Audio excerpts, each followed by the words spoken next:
இந்த நாளிலும் நாம் வாசித்து கற்றுக்கொள்ள வேண்டிய வேத பகுதி எசேக்கியேல் தீர்க்கதரிசியின் புஸ்தகம் 28ஆம் அதிகாரம் 1-2 வசனங்களை நாம் வாசிப்போம்.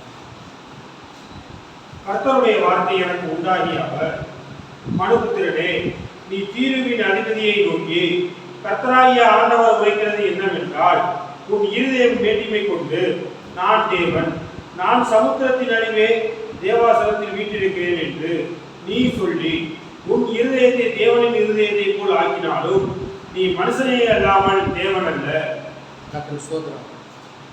நாம் வாசித்திருக்கிற இந்த திருவசனத்தின் மூலம் கர்த்தர் நம்ம பேசும்படியாக நமக்கு இருக்கிற மகன் ஜான் அவர்கள் சொல்லியிருப்பார்கள்.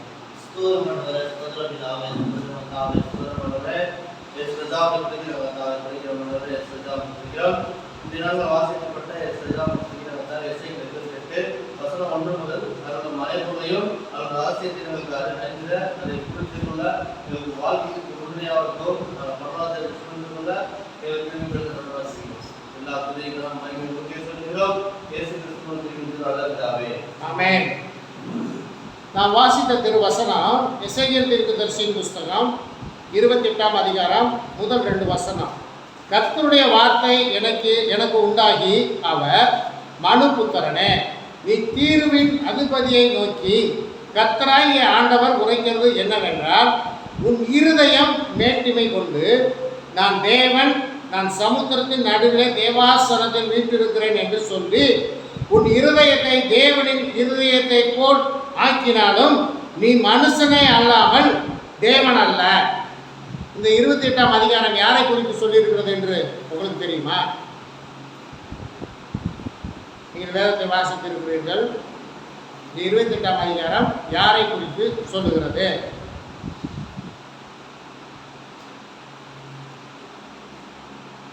கர்த்தர் ஸ்தோத்திரம். கீழே வாசிங்க. இதோ தானியேலை பார்க்கிலும் நீ ஞானவான். இதோ தானியேலை பார்க்கிலும் நீ ஞானவான். ரகசியமானது ஒன்றும் உனக்கு மறைபொருள் அல்ல. இப்ப புரியுதா யாரை குறித்து? இப்போ வேதத்தை கொஞ்சம் கவனித்து நீங்கள் வாசிங்க. ஆண்டவருக்கு விரோதமாக மேட்டிமை கொண்டவன் யார்?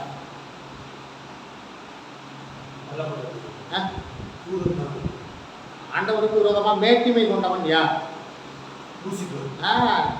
இங்கே வந்து பிசாசானவனை குறித்து இந்த 28ஆம் அதிகாரம் சொல்லுகிறது. இப்போ பாருங்க, இதோ தானியேலை பார்க்கிலும் நீ ஞானவான்.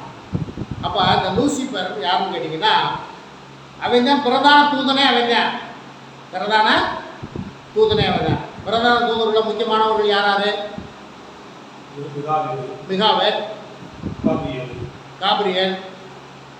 இந்த 2 பேர் தான் வேதத்தில் சொல்லப்பட்டிருக்கு. இவர்களுக்கு மேலே உருவாக்கப்பட்டவங்க இவன் பேர் எங்கேயும் சொல்லலை. ஆனால் சில இங்கிலீஷ் வேதாகமங்களில் மற்ற மொழிபெயர்ப்பு வேதத்தில் இருக்காமா லூசிபர்ங்கிற பேர் இருக்குன்னு சொல்லி சொல்கிறாங்க. ஆனால் நம்ம தமிழ் வேதாகமத்தில் இல்லை. ஆனால் அவன் தான் வந்து தள்ளப்பட்ட தூதன்.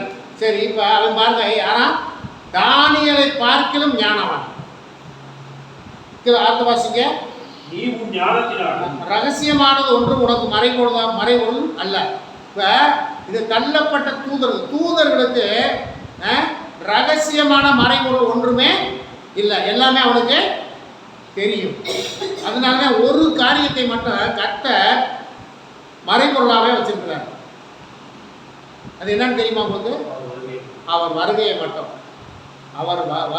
மட்டும் இந்த நாளில் இந்த நிமிஷத்தில் நடக்கும் அப்படிங்கிறத மட்டும் மறைபொருளாகவே வச்சு, அதையும் இந்த வேதாகமத்தில் எங்கேயும் சொல்லியிருந்தான்னு வச்சுக்கோமே, அதையும் இவன் வஞ்சித்து அதையும் மாற்றி விடுவான். கீழே வாசிக்கல. நீ உன் ஞானத்தினாலும் புத்தியினாலும் பொருள் சம்பாதித்து பொன்னையும் வெள்ளியையும் பொக்கிஷசாலைகளையும் சேர்த்து கொண்டாய்.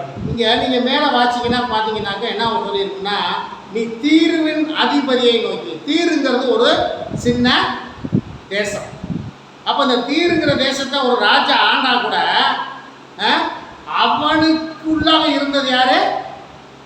இந்த பிசாசானவன்.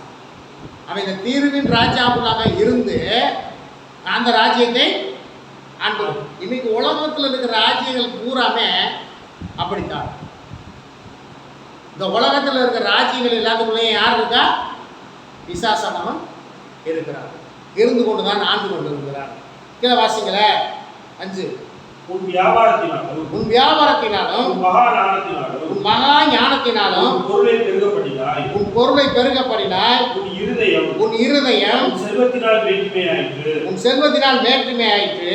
ஆகையால் கர்த்தராகிய ஆண்டவர் சொல்லுகிறது என்னவென்றால் கர்த்தராகிய ஆண்டவர் சொல்லுகிறது என்னவென்றால் நீ உன் இருதயத்தை தேவனுடைய இருதயத்தை போல ஆக்குகிறபடினால் தேவனுடைய இருதயத்தை போல ஆக்கினபடினால் இதோ ஜாதிகளின்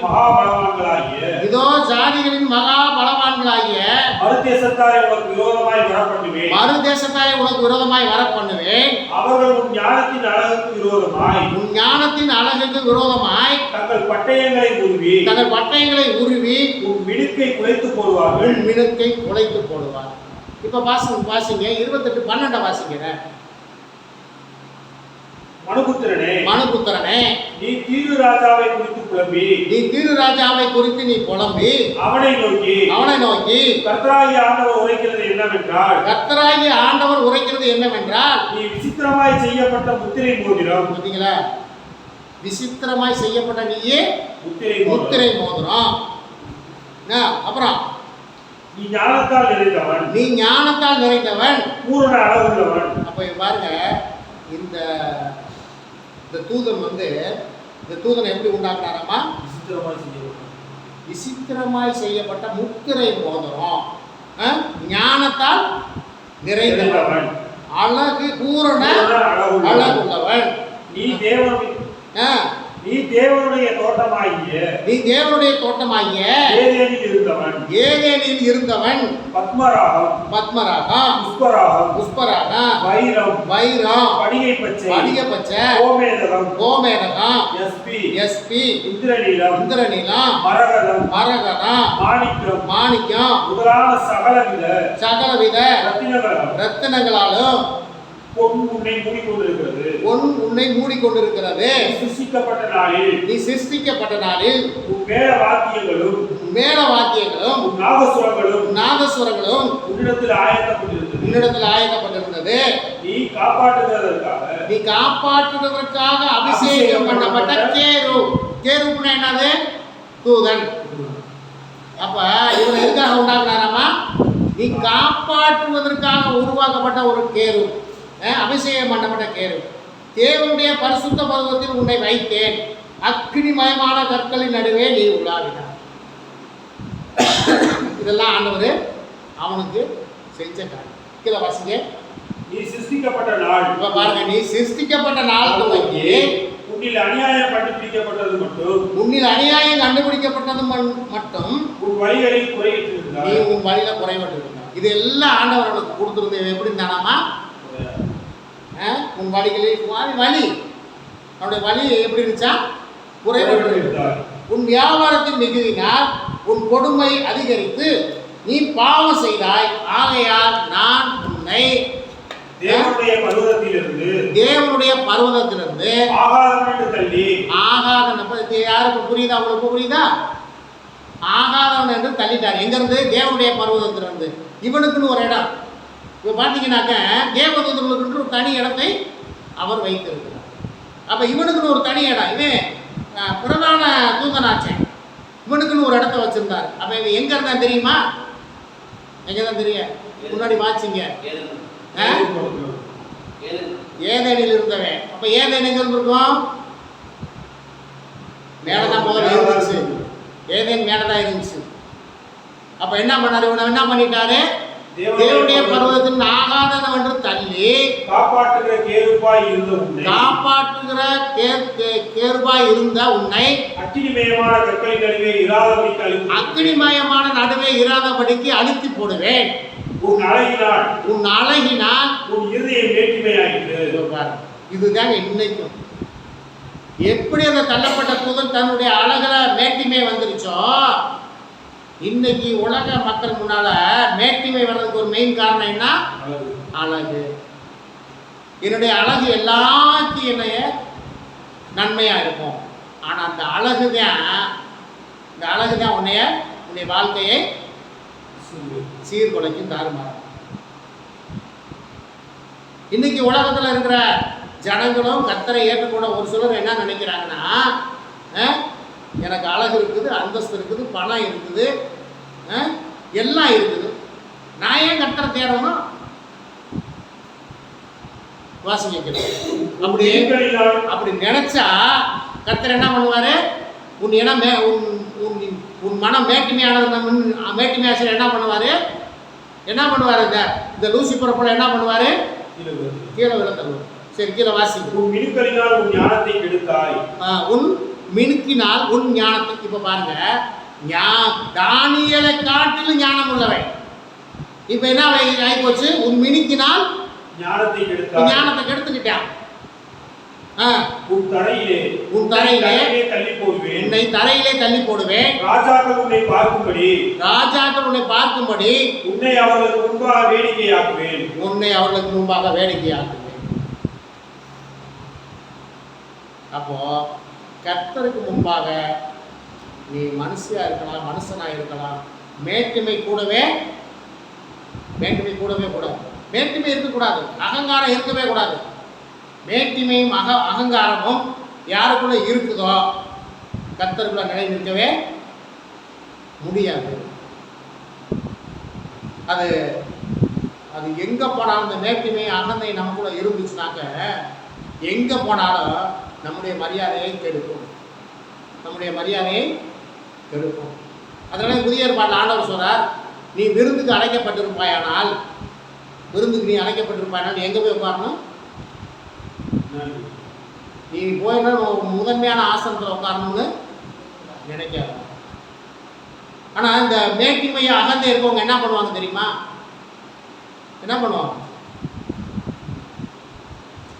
இந்த முதன்மையான ஆசனத்தில் போய் உட்காரணும்னு நினைப்பாங்க. ஆனால் அப்படிங்களா? அதுக்கு ஆண்டவர் புதிய ஏற்பாட்டை சொல்லிட்டு போயிருக்காரு, நீ விருந்து கூட அழைக்கப்பட்டா நீ போய் எங்கே இருக்கணும்? நீ தாழ்ந்த இடத்துல உட்காரு. அப்போ விருந்து செய்கிற என்ன பண்ணுவாங்க? உனக்கு ஏன் சகோதரன் இங்கே உட்காந்துட்டு இந்த மேலான இடத்துல உட்காந்து சொல்லுவேன். அப்போ உன்னுடைய காரியம் உயர்த்தப்படும். ஆனால் நீ உட்காரும் போது மேலே உட்கார்ந்தா உனக்காட்டு வெளியே வந்தால் நீ போய் இந்த கீழே உட்கார முடியாது. ஆகவே ஒரு கர்த்தருடைய பிள்ளைக்கு என்ன இருக்கக்கூடாது? மேட்டிமை இருக்கக்கூடாது, அகந்தையும் இருக்கக்கூடாது. கர்த்தருக்கு ஸ்தோத்திரம். இப்போ பாருங்க, நம்ம இன்னைக்கு பார்க்க வேண்டியது இது தள்ளப்பட்ட தூதனுடைய.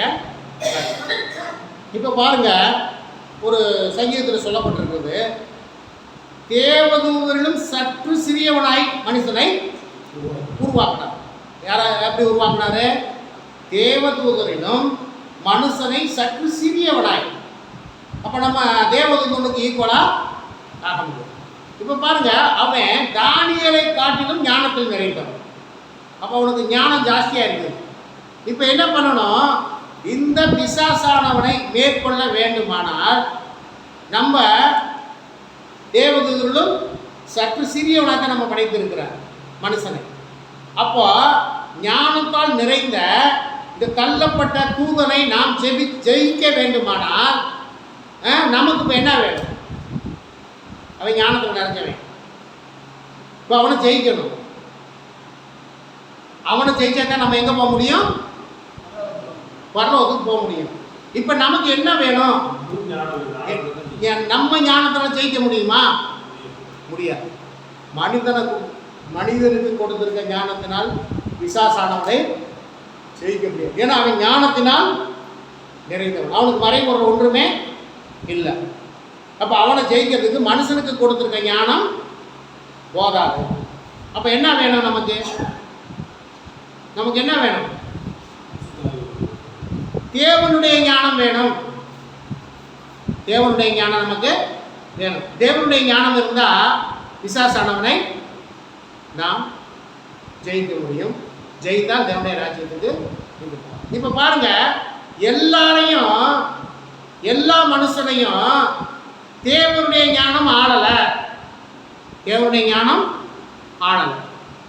அப்போ எல்லாத்தையும் யார் ஆண்டு கொண்டிருக்கிறா அப்படின்னு கேட்டிங்கனாக்க, உண்மையாய் கர்த்தருடைய பிள்ளைகளை கர்த்தருடைய வழியில் நடக்கிறவளை தேவன் நடத்தி கொண்டிருக்கிறார்.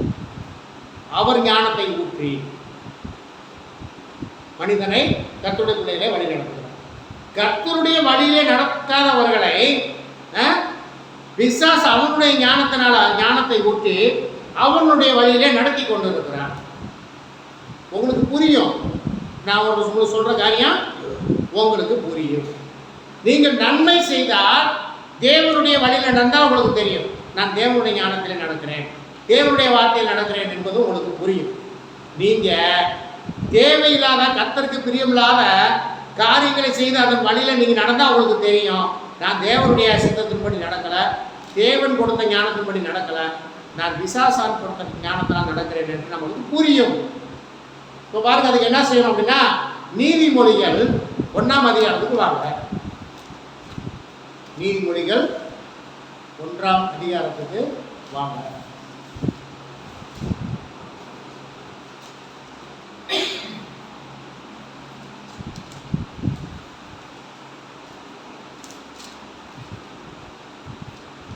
அதில் 1, 7, 8 வாசம். கர்த்தருக்கு பயப்படுதலே கர்த்தருக்கு பயப்படுதலே ஞானத்தின் ஆரம்பம். அப்போ உங்களுக்கு ஞானம் வேணும்னா என்ன வேணும்? கர்த்தருடைய ஞானம் வேணும்னா உங்களுக்கு என்ன வேணும்? என்ன வேணும் உங்களுக்கு? நீங்கள் கர்த்தருக்கு பயப்படணும் முதல்ல. இப்போ கர்த்தருடைய ஞானம் உங்களுக்கு வேணும் அப்படின்னா நீங்கள் என்ன செய்யணும்? முதல்ல கர்த்தருக்கு பயப்படணும். இப்போ என்ன, நம்ம ஏன் பயப்படுறதில்ல? ஏன் நம்ம பயப்படுறதில்ல? அவர் நம்ம முன்னாடி இல்லை அப்படின்னு நீங்க நினைச்சுக்கிட்டு இருக்கீங்க. நம்ம நினைச்சுக்கிட்டு இருக்கோம் அவர் எப்பொழுதும் நம்மோடு கூட இருக்கிறார். அப்போ கர்த்தருக்கு பயப்படுவதில்லை ஞானத்தின் ஆரம்பம். சரி, 8 வாசிங்க. என் மகனே, என் மகனே, உன் தகப்பன் புத்தியை கேள், உன் தகப்பன் புத்தியை கேள், உன் தாயின் போதகத்தை தள்ளாதே. இப்ப பாருங்க, என் மகனே, உன் தகப்பனுடைய புத்தியை நீ கேள், உன் தாயின் போதகத்தை தள்ளாதே. அப்ப ஒரு தகப்பனுடைய புத்தியை என்ன செய்யணும்? ஒரு மகன் கேட்கணும். முதலாவது பரம தகப்பன் நமக்கு சொல்லுகிற காரியத்தை கவனிக்கணும். அப்புறம் மாம்ச பிரகாரமாக கொடுக்கப்பட்ட தகப்பனுடைய புத்தியை கேட்கணும். தாயினுடைய போதகத்தையும். அப்போ அப்படிலாம் கேட்டாங்க என்ன வரும்? உனக்கு என்ன வரும்? கர்த்தருடைய ஞானம் வரும். நான் கேட்க மாட்டேன், நான் தகப்பன் புத்தியையும் கேட்க மாட்டேன், தாயினுடைய போதகத்தையும் கேட்க மாட்டேன்னா என்ன வராது? உள்ள கர்த்தருடைய ஞானம் வராது. ஏன்னா நீ கர்த்தருக்கு பயந்திருந்தா உன் தாயினுடைய போதகத்தையும் உன் தந்தையினுடைய புத்தியையும் நீ கேட்டிருப்பாய். அநேகர் இன்னைக்கு கெட்டு போறதுக்கு காரணம் பரமதகப்பன் சொல்லுகிற புத்தியையும் கேட்கறதில்ல, உலக பிரகாரமாக கொடுக்கப்பட்ட தகப்பனுடைய புத்தியையும் கேட்கறதில்லை. ஆகவே கர்த்தருக்கு பயப்படுறதுல ஞானத்தின் ஆரம்பம். கர்த்தருக்கு பயப்படுங்க. நீங்க யாருக்கு பயப்படுறீங்களோ இல்லையா, கர்த்தருக்கு பயப்படுங்க. அப்ப பிசாசானவனை செய்வதற்கு நமக்கு என்ன வேணும்? கர்த்தருடைய ஞானம் நமக்கு வேணும். வாசிங்க நீதிமொழிகள் 2:1 வாசி. என் மகனே, என் மகனே, நீ உன் செவியை ஞானத்துக்கு சாய்த்து. உன் செவியை எதுக்கு சாய்க்கணும்? ஞானத்துக்கு சாய்க்கணும்.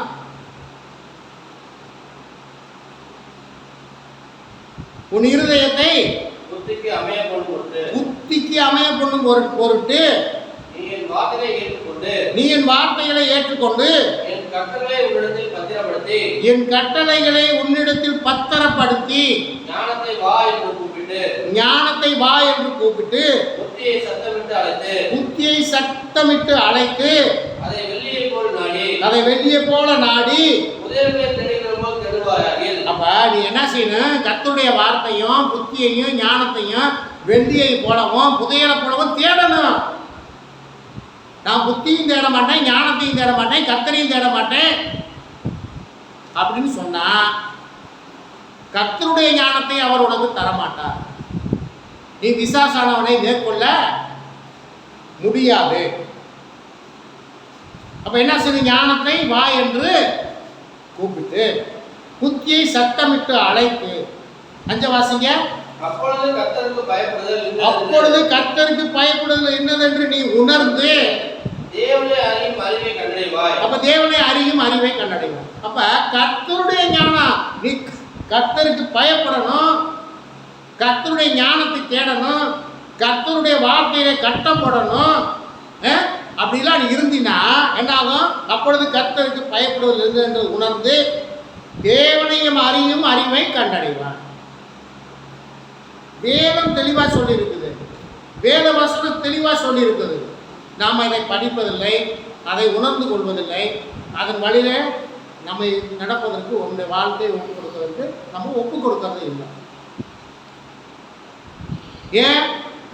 ஆண்டவரை ஏற்றுக்கொள்ளும் அநேகருடைய வாழ்க்கை சீர்கெட்டு போகிறதுக்கு காரணம் என்னன்னு கேட்டிங்கன்னா, முதலாவது நிறைய இந்த ஞானஸ்தானம் கொடுக்கறதுலேயே தவறு பண்ணிடுறாங்க. ஞானஸ்தானம் கொடுக்கும்போது என்ன பண்ணிடுறாங்க? தவறு பண்ணிடுறாங்க. என்ன தவறு பண்ணுறாங்க தெரியுமா? ஒருத்தருக்கு வற்புறுத்தி ஞானஸ்தானம் கொடுக்கக்கூடாது, வற்புறுத்தி ஞானஸ்தானம் கொடுக்கவே கூடாது. நான் என்னுடைய ஆவிக்குரிய வாழ்க்கையை நான் பார்த்துவிட்டேன். வற்புறுத்தி திருமணத்துக்காக, மற்றவர்களுக்காக, மற்றவருடைய பிரியப்பட்டுக்காக ஞானஸ்தானம் எடுத்தவங்க யாருமே கர்த்தருக்குள்ள நிலைத்திருக்கவே இல்லை. யார் உண்மையை மனம் திரும்பி ஞானஸ்தானம் பெற்றார்களோ அவர்கள் கர்த்தருக்குள் நிலைத்திருக்கிறார்கள். குறிப்பாக எங்கள் அண்ணன் டெய்லர் இருந்தார். அவருடைய பொண்ணை கட்டி கொடுக்கறதுக்கு ஒரு வெள்ளூர்கார பையனுக்கு, ஒரு பையனுக்கு கல்யாணம் பண்ணி கொடுப்பதற்காக அவனுக்கு ஞானஸ்தானம் கொடுத்து கல்யாணம் பண்ணி வச்சாங்க. இப்போ சரியா? அவனுக்கு ஞானஸ்தானம் என்னன்னு தெரியாது, கர்த்தர் என்னன்னு தெரியாது. அவனுக்கு சபைக்கு போய் கொண்டிருக்கேன் அப்படின்னு சொல்லிட்டு ஞானஸ்தானத்தை கொடுத்து கல்யாணம் பண்ணி வச்சிட்டாங்க. இன்றைக்கி அவங்களுடைய வாழ்க்கையும் சரி, அவங்களுடைய ஆவிக்குரிய வாழ்க்கையும் சீரும். இன்னைக்கு கணவன் மணி ஒன்றா வாழவில்லை. அவங்களுடைய வாழ்க்கை மிக மிக மோசமாக, உலக வாழ்க்கையை காட்டி மோசமாக இருக்கிறது. காரணம் என்ன? மனம் திரும்பி முதலாவது ஞானஸ்தானம் எடுக்கிறதே மனம் திரும்பி ஞானஸ்தானம் எடுக்கணும்.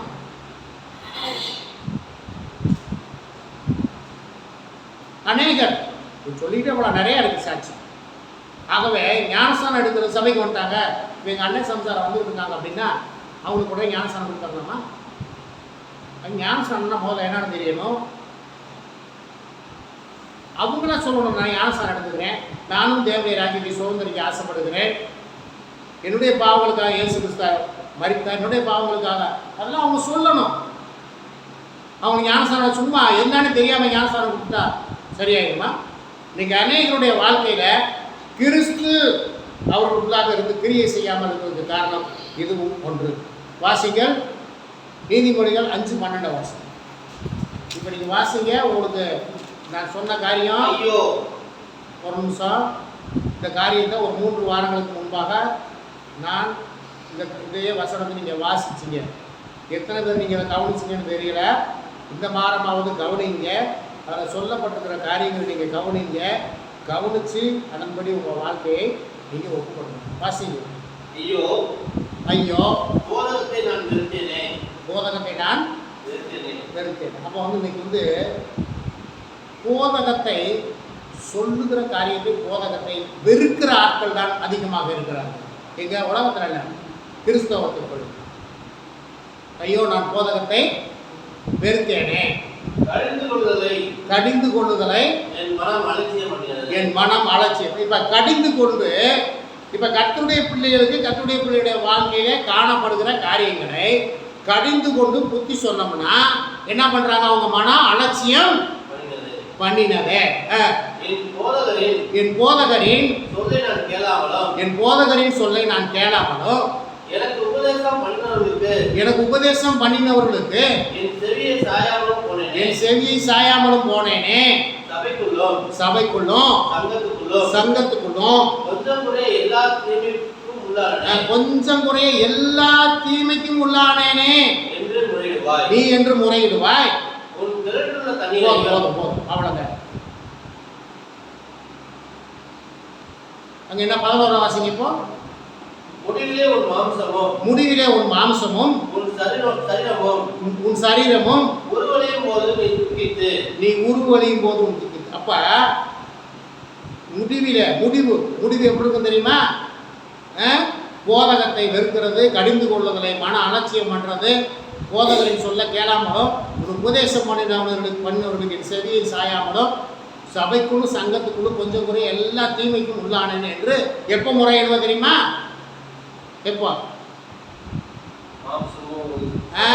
உன் மாம்சமும் உன் சரீரமும் உருவழியும் போது நீ துக்கித்து, அன்னைக்கு துக்கித்து நீ உன் மாம்சமும் உன் சரீரமும் உருவழியும் போது நீ துக்கிக்கிறதுல எந்த பிரயோஜனமும் இல்லை. நம்ம என்ன செய்யணும்? போதகத்தை கேட்கணும், கடிந்து கொள்ளுதலை அலட்சியம் பண்ணக்கூடாது, போதகரின் சொல்ல கேட்கணும், உபதேசம் பண்ணுனா அதுக்கு செவி கொடுக்கணும்.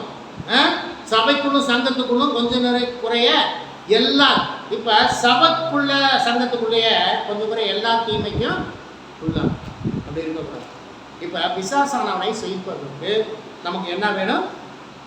கர்த்தரின் தியானம் வேணும். இப்போ பாருங்க, அந்த ராஜ்யங்களை பிசாசானவன் தான் ஆளுகிறான் என்பதற்கு ஒரு சின்ன ஒரு இதை மட்டும் பார்த்துட்டு நம்ம முடிக்கலாம். தானியேல் 10:12 வாசிங்க.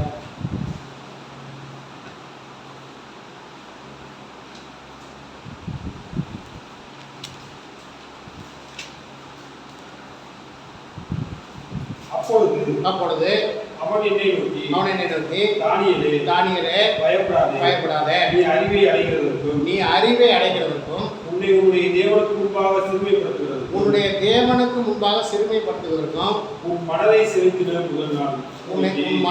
செலுத்தின முதல் நாள் துவங்கி உன் வார்த்தைகள் கேட்கப்பட்டது. உன் வார்த்தைகள் நிமித்தம் நான் வந்தேன். யாரு? தேவனுடைய தூதன். தேவனுடைய தூதன்னா தானியேல் வந்து இந்த காரியங்களை சொல்லுகிறார். நீங்கள் இதை எந்த தூதன் சொல்லி அந்த அதிகாரத்தை போய் வீட்டில் படித்து பாருங்கள், உங்களுக்கு யாரும் புரியும். வாசிக்கிறோம். பெர்சிய ராஜ்யத்தின் அதிபதி 21 நாள் மட்டும் பார்த்தீங்களா? ஒரு தேவ தூதனையே, பிரதான தூதனையே, ஒரு ராஜ்யத்தினுடைய ராஜா, பெர்சிய ராஜ்யத்தின் அதிபதி. இப்போ இந்த பெர்சிய ராஜ்யத்தின் அதிபதியாக இருந்தது யாராக இருந்திருப்பாங்க நினைக்கிறேன்? உலக பிராரமாக ஒருத்தர் இருந்திருப்பேன். ஆனால் அந்த ராஜ்யத்தை யார் ஆண்டு கொண்டு வந்தது தெரியுமா? பிசாசானவன் ஆண்டு கொண்டு வந்தார். அவன் யாரு? பிரதான தூதனவே என்ன பண்றான்? 21 நாள் மட்டும் எதிர்த்து நின்றான். ஆனாலும் பிரதான அதிபதியில் ஒருவனாகிய அப்ப முன்னுக்கு வந்த தூதன் யாரு? இந்த காபிரியலுக்கு துணையாக மிகாவேல் வர்றார். மிகாவேல் எனக்கு உதவியா வந்தார். ஆதலால் நான் அங்கே பெர்சியாவின் ராஜாவின் இடத்தில் தரித்திருந்தேன். சரிங்களா? அப்போ ராஜ்யங்கள் வந்துட்டு உலக பிரகாரமான ராஜ்யங்கள் ராஜாக்கள் ஆண்டு இருந்தாலும் அவர்களுக்கு பின்பாக இருந்து அவருடைய ஆளுகிறது யார்? இந்த பொல்லாத. ஆகவே அவன் என்னவா? இந்த தள்ளப்பட்ட தூதன் கேரு ஞானத்தால் நிறைந்தவன். அந்த ஞானத்தால் நிறைந்தவனை நம்ம ஜெயிக்கணும்னா சரி, அவனுடைய ஞானத்திலும் தேவனுடைய ஞானம் பெரிதா இல்லையா? பாரு, கவனிங்க. அவனுடைய ஞானத்திலும் தேவனுடைய ஞானம் பெரிதா இல்லையா? பெரிது. அப்போ இந்த தள்ளப்பட்ட தூதனுடைய பிசாசானுடைய காரியங்களை நாம் ஜெயிக்க வேண்டுமானால் நமக்கு என்ன வேணும்? தேவனுடைய ஞானம் வேணும். அந்த ஞானத்திலும் பெரிய ஞானம் நமக்குள்ளாக வேண்டும். மனுஷ ஞானத்தில் ஜெயிக்க முடியாது. அப்போ பிசாசானவையும் பிசாசுடைய கிரிகளையும் நாம் ஜெயிக்க வேண்டுமானால் தேவனுடைய ஞானம் வேணும். ஆகவே கர்த்தருடைய பிள்ளைகளை நீங்கள் தேவனுக்கு பயப்படுங்க. பரமபிதா சொல்லியிருக்கிற போதகத்தை கேளுங்க. பரமபிதா சொல்லி போன அந்த கடிதத்தை நீங்கள் கவனியுங்கள், போதகத்தை கவனியுங்கள், வேத வசனத்தை நமக்கு என்ன சொல்லிக்கிறது கவனியுங்கள். அல்லது உலக பிரகாரமாக உங்களுக்கு சபையில் கொடுக்கப்பட்டிருக்கிற போதகரின் சொல்லை கேளுங்கள். போதகருடைய கடிதங்களை கவனியுங்கள். கவனித்தால் நீங்கள் பிசாசானவனை ஜெயிக்கலாம். தேவனுடைய ராஜ்யத்தை நாம் சுதந்திரப்படுத்தலாம். ஆகவே கர்த்தருடைய பிள்ளைகளை நீங்கள் இப்பொழுது கர்த்தருடைய சமூகத்தில் தாழ்த்தி ஏசப்பா உங்கள் ஞானத்தை எங்களுக்கு தாங்க. பிசாசானவனையும் உடைய சூழ்ச்சியான தந்திரங்களையும் செய்வதற்கு எங்களுக்கு உங்கள் ஞானத்தை தாங்க என்று நீங்கள் உங்கள் கர்த்தருடைய சமூகத்தில் தாழ்த்தி நீங்கள் கேளுங்க. ஏசப்பா உங்களுக்கு தருவார். ஏசப்பா இந்த வேலைக்கு நன்றி. பிதாவாகி தேவனே ஸ்தோத்திரிக்கிறோம். தகப்பனே இந்த வேலைக்காக நன்றி. இந்த நாளிலும் ஆண்டவரே தள்ளப்பட்ட தூதருடைய காரியங்களையும் அவனை ஜெயிப்பதற்கு ஆண்டவரே என்ன வழி என்பதையும் இந்த நாளிலே எங்களுக்கு தெரியப்படுத்தினீங்களே, அதற்காக உங்களுக்கு நாங்கள் நன்றி செலுத்துகிறோம் ஆண்டவரே. ஏனென்று சொன்னால் வேதவசனம் சொல்லுகிறது, அந்த தள்ளப்பட்ட தூதனை குறித்து வேதவசனம் சொல்லுகிறது, தானியேலை காட்டிலும் ஞானவான் என்று சொல்லப்பட்டிருக்கிறது. ஆகவே பிரியமானவர்களே, நாங்கள் ஏமாத்திரம் கெட்டாவே, நாங்கள் எதையும் சாதிப்பதற்கு, எதையும் செய்வதற்கு, ஞானமாய் செய்வதற்கு, அல்லது இந்த உலகத்தை எதிர்த்து நிற்பதற்கு, இந்த உலகத்தினுடைய கிரியைகளை எதிர்த்து நிற்பதற்கு, பிசாசானவனை எதிர்த்து நிற்பதற்கு, பிசாசானவனை ஜெயிப்பதற்கு ஏசப்பா உங்க ஞானம் எங்களுக்கு வேண்டும் ஆண்டவரே. உங்க பலன் எங்களுக்கு வேண்டும் ஆண்டவரே. பரிசுத்த ஆவியாருடைய அபிஷேகம் எங்களுக்கு வேண்டும் ஆண்டவரே. தகப்பனே ஸ்தோத்திரம் ஆண்டவரே. கூடி வந்திருக்கிற உன் மக்கள் ஒவ்வொருவருக்கும் ஆண்டவரே உங்க ஞானத்தினாலும் உங்க பரிசுத்த ஆவியின் வல்லமையினாலும் ஒவ்வொருவரை நிரப்ப வேண்டுமாய் ஜெபிக்கிறோம் கர்த்தாவே. ராஜாவ சமூகத்தில் நாங்கள் கெஞ்சுகிறோம் தகப்பனே, உங்க பலனை எங்களுக்கு கட்டளை இடுங்க. இயேசுவா ஸ்தோத்திரம் ஆண்டவரே, உங்க ஞானத்தினால் நிரப்புங்க ஆண்டவரே. ஸ்தோத்திரம். கர்த்தருக்கு பயப்படுதலே ஞானத்தின் ஆரம்பம் என்று உங்க வார்த்தை சொல்லுகிறது. நாங்கள் உங்களுக்கு பயந்திருக்கவும் உங்க ஞானத்தை பெற்றுக்கொள்ளவும் ஆண்டவரே, பரம தகப்பனாகிய உங்களுடைய புத்தியை கேட்கவும் தாயும் தகப்பனுமாய் இருக்கிற ஆண்டவரே உங்க ஆண்டவரே போதகத்தை நாங்கள் தள்ளாமலும் ஆண்டவரே நீங்கள் எங்களுக்கு சொல்லி இருக்கிற உங்க புத்திமதியையும் ஆண்டவரே உங்க போதகத்தையும் நாங்கள் அலட்சியம் பண்ணாதபடிக்கு நாங்கள் கவனமாய் கேட்டு கவனமாய் படித்து அதை உட்கொண்டு அதன் வழியிலே நடந்து பிசாசானவனையும் பாவத்தையும் மேற்கொண்டு ஆண்டவரே நீங்க ஆண்டவரே மரணத்தை ஜெயித்தது போல நாங்களும் மரணத்தை ஜெயிக்கவும் ஆண்டவரே ஸ்தோத்திரம். உங்க வருகைக்கு ஆயத்தப்படவும் ராஜ்யத்தை சுதந்திரத்துக் கொள்ளவும் எங்கள் ஒவ்வொருவருக்கு கிருபை செய்யும். உங்க நாமம் மட்டுமே இயேசு கிறிஸ்துவின் நாமத்தினால ஜெபிக்கிறோம் எங்கள் ஜீவனுள்ள நல்ல பிதாவே, ஆமென். என் ஆத்துமாவே கர்த்தர் ஸ்தோத்திரி, என் முழு உடமையோட பரிசுத்த நாமத்தை ஸ்தோத்திரி. என் ஆத்துமாவே கர்த்தர் ஸ்தோத்திரி, கர்த்தர் செய்த சகல உபகாரங்களையும் மறவாதே, ஆமென். உங்களுடைய பிதாவாகிய தேவனுடைய அன்பும் கர்த்தராகிய இயேசு கிறிஸ்துவின் கிருபையும் பரிசுத்த ஆவியாருடைய அன்பினைக்கும் கர்த்தரை தொழுகிற கர்த்தருடைய நம்மோடும் உலகத்தில் உள்ள எல்லா பரிசுத்தவான்களோடும் என்றும் என்றும் சதா காலம் நிலைத்திருப்பதாக, ஆமென். அல்லேலூயா, அல்லேலூயா, அல்லேலூயா. கர்த்தர் தாமே உங்களை நிறைவே ஆசீர்வதிப்பாராக. கர்த்தருக்கு ஸ்தோத்திரம்.